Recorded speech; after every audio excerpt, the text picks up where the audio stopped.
Commissioner Kiler, Oh, I have a question directly to you. you Sorry. have to say it a little louder. I do remember that. I apologize. So you are saying that possibly we should consider reducing our area of coverage, reducing our staffing. And my question to you is, if it is your family member that is going to be impacted by that, understanding that people in the fire service are doing this because they care about every single person in Let me this stop you. county. That's totally irrational. Is it? Let's hire 2,000 people, so there's somebody sitting at my front door. I mean, you know, yeah, I don't want to hear was it your family member? I care about every citizen in Carroll County, and yes, I stood in an accident at Manchester Road in 27, and a off-duty policeman came, an off-duty policeman came, an off-duty paramedic came.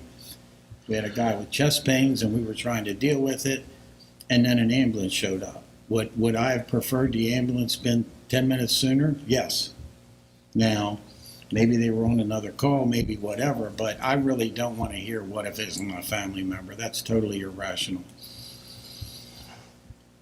I mean, what if it's your family member? I don't want anybody to die.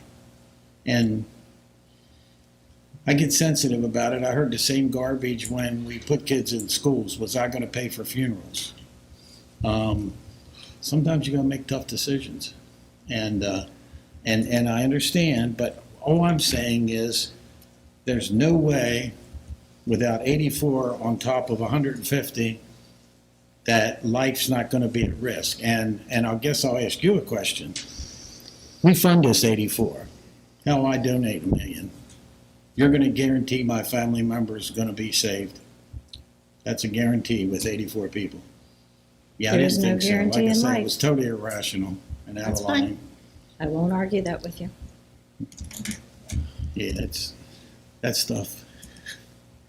So I'll If also we can't ask, do talk the other facts, if we can't commissioners talk feel facts, we shouldn't the talk. same way you do? That I can't hear you. I said, do all the other commissioners agree with you that? I have no idea. I said I'm one commissioner. I don't know. Well, I'm asking. Maybe one of those.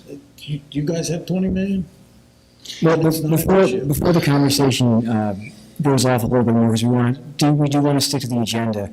What Commissioner Kiler, I believe, is talking about is that we are facing budgetary constraints, and we have to be open to all different potentialities that may come with that. As he said up here, he's not saying you will or you won't, or whatever the case may be. He's trying to engage in an honest conversation, because we really do have serious fiscal constraints. He is very clear that he doesn't want anybody to die. He doesn't want anybody to suffer. None of us do. But the reason why he brings it up is because, there's only so much we can do to overcome a $20 million deficit starting off fiscal year 25. And he's not saying that to berate anybody or to throw anybody under the bus. It's just it's the reality of the situation is that we have $20 million deficit that we are attempting to overcome. And that, as Mr. Baker said, that certainly exceeds to the difficulties of coming up with a budget. And I did it for 9.5 years in the city of Tawnytown. It's you have to find ways to prioritize where you can. And part of the reason for this meeting today is for us to understand the case for the 84. We're not making a decision about anything today. We really want to understand where you're coming at us from with the reasoning for needing all 84.